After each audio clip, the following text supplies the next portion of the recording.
Why do you think when people go that it is always personal? It's very rarely about the idea or the policy or this. It's always seemingly personal. Well, I remember they used to do the same thing to John Howard, remember?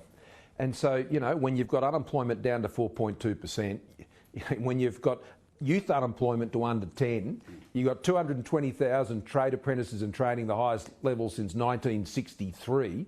You know, you've got one of the lowest fatality rates from COVID in the world, strongest economies, highest vaccination rates. Well, I'm not surprised they're going to come after me on personal attacks. And that's what my opponents have done over the last 3 years. I mean, they've had one job, get up every day and sledge me. The jobs I've had over the last 3 years are about keeping Australians safe. I mean, COVID has been a big part of that. But one of the things I said yesterday was COVID hasn't been the only thing going on. And we can't forget that. I mean, the world we're living at the moment, we know. And I'm not just talking about Ukraine. I'm more significantly talking about what's happened in our region. While we're battling COVID, we were putting together AUKUS. While we're battling COVID, we were finalising an agreement which took us 3 years to do with Japan on defence. These were the things that were going on at the same time, as well as obviously dealing with big challenge with veteran services, aged care reforms, the Royal Commission response. So it's been very busy. And when you go to the press club, these are the things you like to talk about, but instead we talk about, you know, text messages between people somewhere else, you know. But, you know, what does that mean for someone's job? Nothing? Yeah. The stuff that we were talking about, and I brought to the press club yesterday, was about things that put people in work. And, you know, we're looking at an unemployment rate with a 3 in front of it.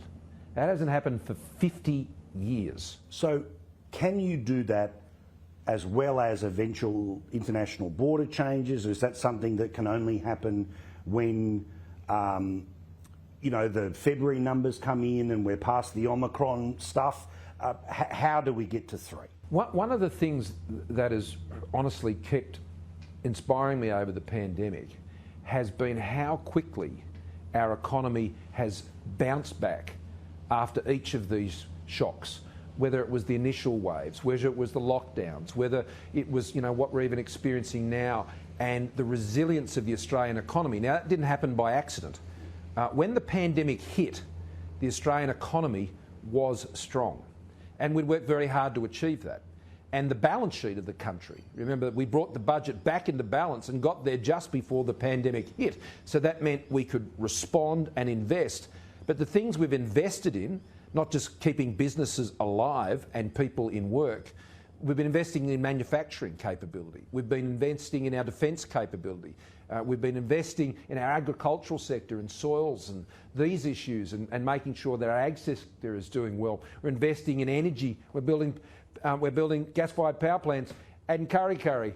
I've always been for it, and we'll build it the way we've designed it. And each way's now on board. Well, he is, but you know, next week could be a different thing. Who knows? Yeah, you know all about it.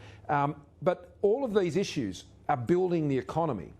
And the reason we're on our way to an unemployment rate with a 3 in front of it is because of that economic plan that we have been implementing and now expanding.